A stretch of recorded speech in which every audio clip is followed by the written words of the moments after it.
Manx Radio Sport. Good evening and welcome to Friday Sport Preview on Manx Radio. Rob Pritchard here with you until 6:30pm, taking a look to some of the sporting stories on the Isle of Man. So, coming up tonight, one of the island's biggest mass participation events, the Parish Walk, returns for 2024 during Saturday and Sunday. As the Sidecar World Championship returns this weekend for round 3, we hear from the former Island resident currently sat at the top of the standings. Following a revamp of the Isle of Man cycling season in the last few months, we look ahead to a busy summer series of events coming up, and an Isle of Man para-darts player is hoping for some Manx community support as he looks to continue his career. That is all to come this evening.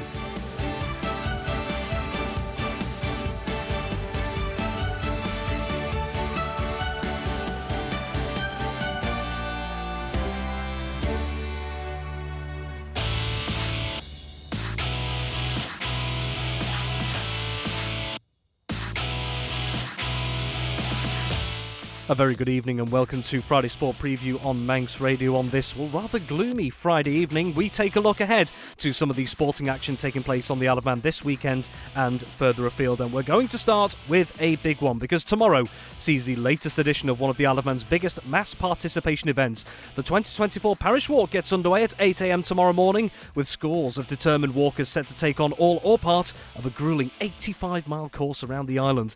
People from all walks of life get involved, whether it be for personal achievements or for local and charitable causes. It also presents an incredible competitive challenge for those who take it on. On the eve of this huge undertaking, we caught up with race director Ray Cox. It's all coming together really, really well. We have a very good team, very experienced, been doing it a long time. So frankly, we're pretty much ready to go. There have been a couple of little tweaks to how the schedule runs and whatnot throughout the year. What can people expect this year overall? Well, first off now for competitors, you've got to be resting up, no more training. Nothing can be done before Saturday. Get to the line nice and fresh. And when we last spoke, it was just before registrations had closed, and already you were quite encouraged by the numbers you'd had. So entries are, of course, now closed. But how are numbers looking for this year and compared to previous years? Yeah, very, very even. 12 less than last year and about 15 less than the year before. So in other words, we're pretty much static at that sort of 1, 2, 3, 0 number, you know. So that's great because that just is plenty to make the race viable, but it doesn't overstretch our resources. Now let's take a look at the competitive side of things. There are lots of really good local athletes that get involved in the Parish Walk. What is the most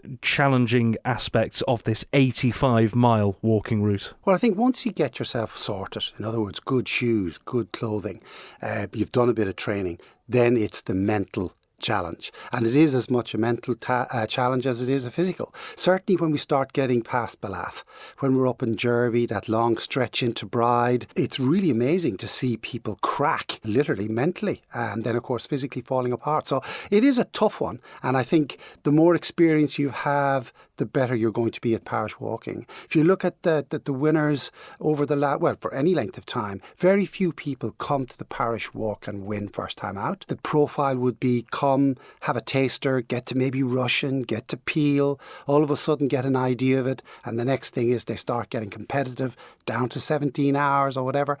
The next thing is they're a winner.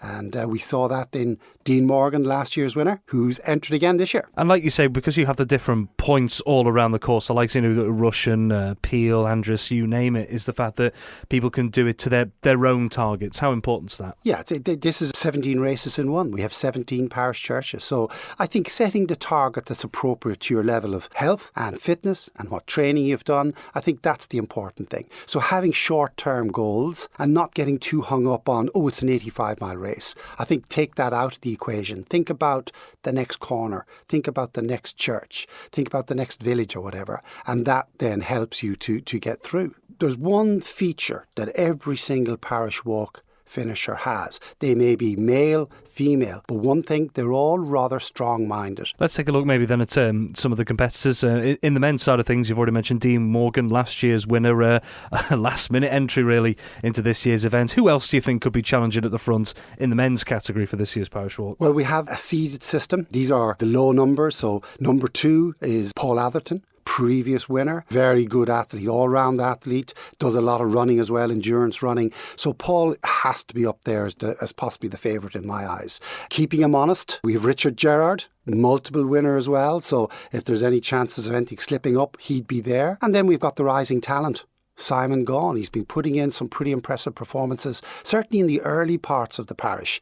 Hopefully now he's developed maybe a better endurance angle, tempering his speed early on and maybe going the full distance and perhaps winning. So they would be my top tips. And in the women's side of things as well, we saw Lorna Gleave won the race out last year in what was a great year for Lorna, an unprecedented hat-trick across 3 particular events. So are we expecting Lorna to be trying to defend her title this year? And if so, who could she be coming up against? Well, I think Lorna is definitely a shoe-in. She's the established walker. She's very focused and she has been preparing. Having met her a couple of times in the early part of the year, she's very much focused on the parish. So I think all eyes will be on Lorna to win the ladies' title. And then again, just coming back to the course, you've mentioned the mental side of things when you get to certain areas. Physically, for those, I suppose, who haven't done it and haven't been around it, what would you say are the most physically demanding parts of the course? Well, I think the one aspect of the course that everybody mentions, certainly what I would call the less experienced walkers, the people who are not necessarily going the whole way, the slock. The slock is the big one, and they feel that that's a big challenge. And it is quite a challenge. It's quite a drag up.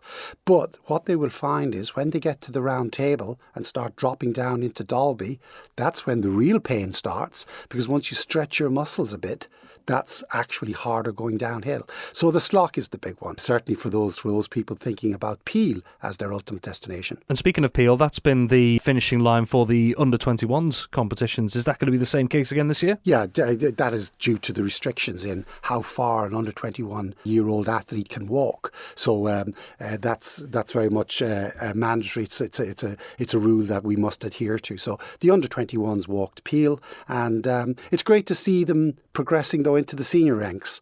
And we have a couple of people there, Conor Gilbert and whatever, previous winners to Peel, who are now beginning to feature at the top end of the senior race. One big feature of the Parish Walk, the weather. Now we look at it last year, and we had almost 4 seasons in one particular event. Last year we had fog at the Braid, and then myself out at Peel. It was like an oven out there as well. I felt for a lot of the walkers out there. So what are we expecting in the forecast for Parish Walk this year? So the forecast is reasonably good. I don't think it's going to be a very warm day. There's going to be sunshine, but there may well be showers. It is likely to be changeable, but as you said, living on the Isle of Man, we're accustomed to 4 seasons in one day, and I think the walkers need to be ready for that. So what we advise is numerous light layers, thin layers, rather than anything heavy, and maybe be prepared to put something waterproof on. But I do urge everybody to bear in mind their high-vis vests and their numbers must be visible at all times. So the outer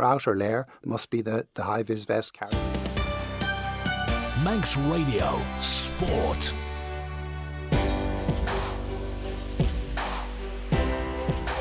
Well, after a 7-week break, the FIM Sidecar World Championship is returning to action in Europe this weekend, and a former Ireland resident is hoping to maintain his place at the top of the standings in these early stages of the season. Harry Payne and his passenger and TT competitor Kevin Rousseau are taking part in round 3 of the campaign at Most in Czechia from today until Sunday.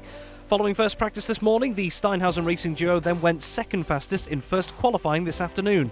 And ahead of the first race of the round tomorrow, I caught up with them both to see how they're feeling about trying to stay out front in a tightly contested field. We worked so hard over the winter, so we're really happy with how it started. We generally have quite good form at Le Mans, so I expected to be competitive anyway, but we really were. Yeah, we got out of the gates running, so that was good. A bit unfortunate in the second race. I really thought straight away the negative things, like I thought everything was finished, everything was over. But yeah, we went to Germany and got a double victory and the championship lead back, which I was really surprised with, and yeah, over the moon with, to be honest, because that's what we're aiming for, and that's what we believe we can achieve, and here we are. So yeah, everything's coming to fruition. And Kevin, same question to yourself. Obviously, you've had commitments between the rounds. We'll come to that in a little bit, but for you yourself as well, the good start that you've both had, what have you made of it? Yeah, what I said, we had good races in Le Mans, apart one DNF, and then the double victory in Czech was perfect, because now we're having Most with 11 points on the front to the other, so that's quite good.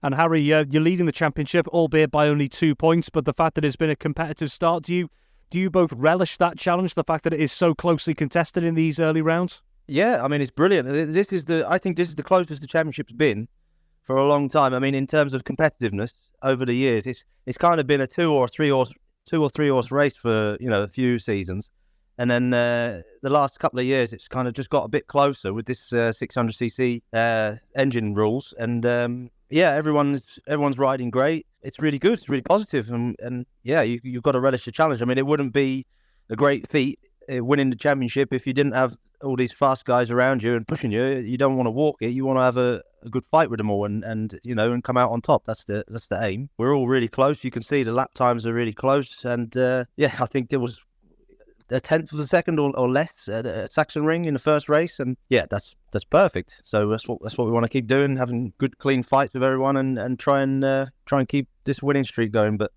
it's not going to be easy. I don't expect to keep winning like this, but I'm working towards it, and let's see how we can go. And Kevin, while there's been a gap between the rounds for Harry, you yourself, of course, been over at the Isle of Man TT 2024 alongside Ben Birchall. So how was that experience for you alongside Ben, and how does it feel coming back into the short circuit stuff a couple of weeks later? Yeah, we had it was a good first practice with Ben, and unfortunately we had the crash during qualification, but all the team and the boys worked very hard to put the bike on the grid for the second race, and then we had a podium together, finished P2, so it was quite good for us because it's like a new challenge for Ben and then also for me. So it was a perfect good end to finish on a podium, and then now to be back on the long bike, it's nice, and then can't wait to be on a grid on Saturday for the race one. Over at Most, what challenges does that circuit present, or what possibilities does it present you, do you think? It's a really technical track, a great track, but it's quite tight and twisty. It's not really like any of the others. So, I don't know. We went quite well here last year. We were at 1.5 seconds off the victory, and the bike is so much better this year. So, hopefully, they haven't all improved as much as we have, and we can have a good race again. But we'll see how it goes. It's going to be hot, I think. The forecast is saying really, really hot conditions. And in Saxon Ring, it was cold. And in Le Mans, it was also not particularly warm. So, it's going to be a bit of a different kettle of fish, but we'll just have to see, won't we? And try our best. First races then we've done, we've got much top speed, and the bike, all the package is much better as last year. So of course the other always work hard to be close than everyone, but I think we've got a really good package to be on a podium every weekend, and then to be good for the end of the championship. So it's looking good. Manx Radio Sport. Well, turning now to cycling, and while some of the Isle of Man's current crop of elite competitors find themselves taking on the British National Road Championships this week, a packed schedule of local racing is in store over the coming weeks. As part of a revamp programme which has run since spring to encourage more people to get involved with the sport, the Isle of Man Summer Series is due to get underway in the next week. So with the change in approach and a busy set of fixtures coming up, how is the new strategy working so far?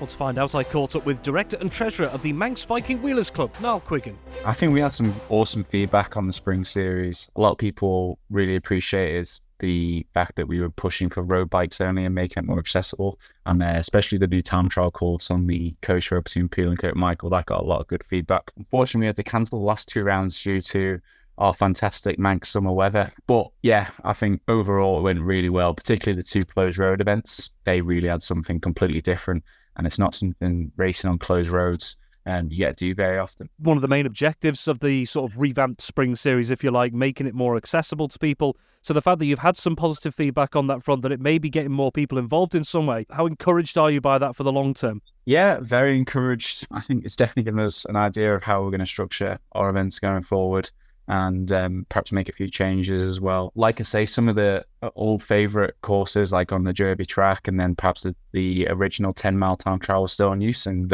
people enjoyed them. But I think the fact that people can see the club is trying new things to try and reinvigorate what was already a strong cycling community, I think a lot of people appreciate what we're trying to do, so we're going to stick at it. In the summer series particularly, we're going to just build on what worked well in the spring. So people love the closed roads, so we're adding another closed road event. People love the Devil's Elbow TT, as we're calling it, or the Coast Road TT. So we got another 2 of them. So we're just really taking on feedback, and looking forward to the next few months. We're learning lessons from previous years of perhaps event fatigue in the past. So we've just had 2 or 3 weeks off post TT of no racing at all. So perhaps building the hunger of riders to get racing again. But yeah, looking at the next few months, there's plenty coming up. So we're hoping people are as excited as we are. Looking ahead then to the summer series that you've just touched on there, the first round gets underway next week as well. So what can people expect from the summer series in terms of competition? Summer series, we like to think, is for absolutely everyone and anyone. We've split the winners. So there's a youth winner, which is under 16. There's a junior winner, 16 to 18. There's a senior winner,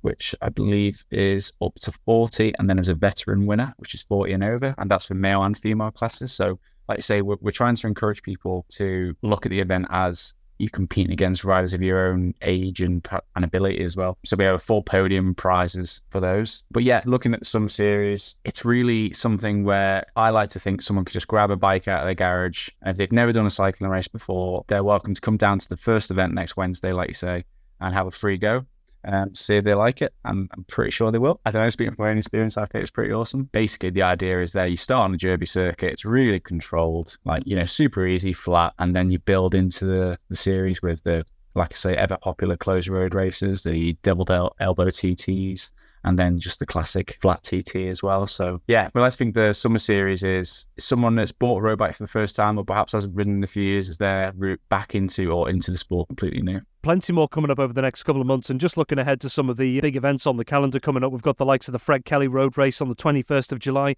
and of course the Gran Fondo Isle of Man the 27th and 28th of July as well.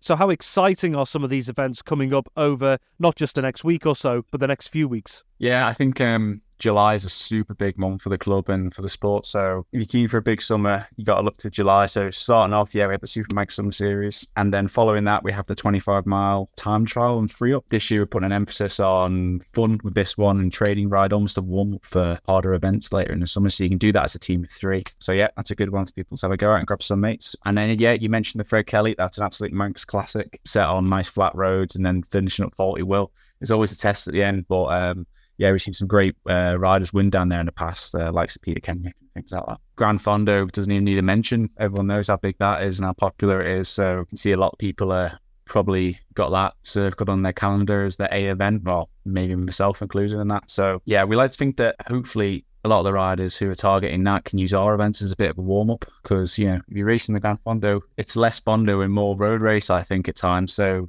perhaps chucking yourself in one of our road race series is an excellent warm-up.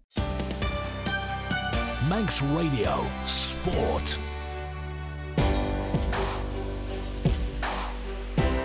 And finally tonight, having already begun to make an impression on the international stage, an Isle of Man para darts player is hoping for support from the Manx community to help him continue his career in the sport.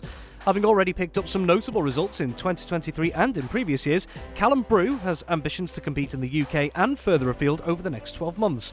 I spoke with Callum this week about his targets going forward and the impression he thinks the Isle of Man is making in the global para darts scene. I'm Callum, 24 years old, nickname Sticks. Reason being is because I'm not just a para darts player, but I'm a drummer. And the reason why I'm talking is because over the next 6 to 8 months, the world of para darts is going to be evolving in quite a progressive manner, and particularly on the Isle of Man, as we only have 2 para darters, myself and my good friend Darren Kennish. We have been selected and we've qualified by right to play at World Cup and the World Masters and World Championships respectively in Europe and the UK. To date as well, you've already got a few achievements under your belt, as has Darren, so could you just take us through a couple of the, I suppose, honours that you've taken in para darts so far? So I got to the semi-finals of the Belfry Bruges Classic over in Belgium it was actually my 24th birthday weekend, as it turns out, so that was a rather exciting trip for me to go over to Belgium for the first time. And this year, and I've probably mentioned it on my social media, Callum Sticks Brew Darts Journey, if you want to follow on my social media, I managed to win one of the majors, and it actually took place on the Isle of Man, as it turned out, which for Isle of Man darts in general, not just the disability darts, it was a massive achievement. Myself in the standing, because there's 2 categories of disability darts, standing and wheelchair.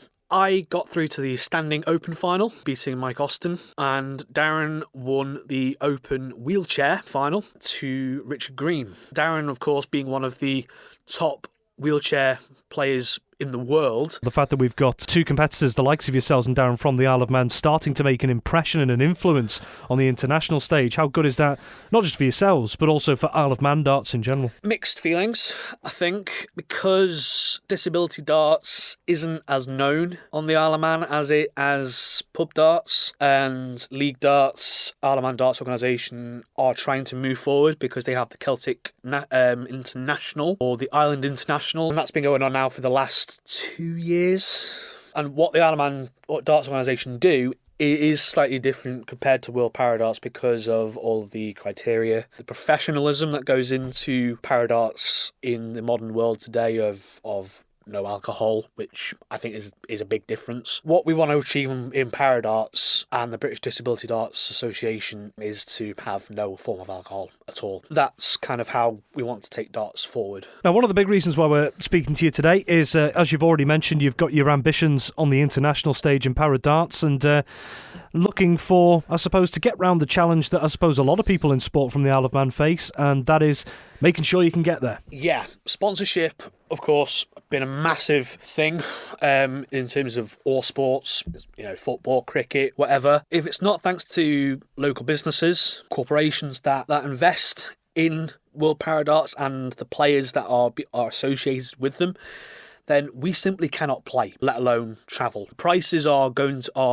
increasing for literally everything at the minute. So we want our local businesses to have a genuine interest in what we do as a brand, as an organisation. Also for us as players as well, and how we want to take sport on the Isle of Man to the wider world. To show them that whilst, yes, we are a small island, our passion and our interest in certain sports, it's not just darts. It is real. It's hard work. It's dedication. But with that comes the success and the interest from the outside world. And on that point, if you were to get some of that support from somewhere within community in whatever form it is, just that little bit of help to get you on your way, just how vital could that be in terms of your career in darts? It's massive. It's absolutely massive, because darts is not an easy game to play. It takes a lot of concentration, lots of practice. WDF and the PDC as well, the Professional Darts Corporation, they are seeing what we do and they have an interest and they want to include us, but it's all about other people's attitudes. Yes, we might be all amateurs, but we have the same professional mindset as those that are in the PDC and the WDDA. That's all we have time for this week on Friday Sport Preview, and as always, many thanks to my guests on this week's programme. That's all we have time for. Have yourself a wonderful Friday evening and a wonderful weekend as well. Mike Reynolds is here with you next, but from me, until next time, it's bye for now. Manx Radio Sport.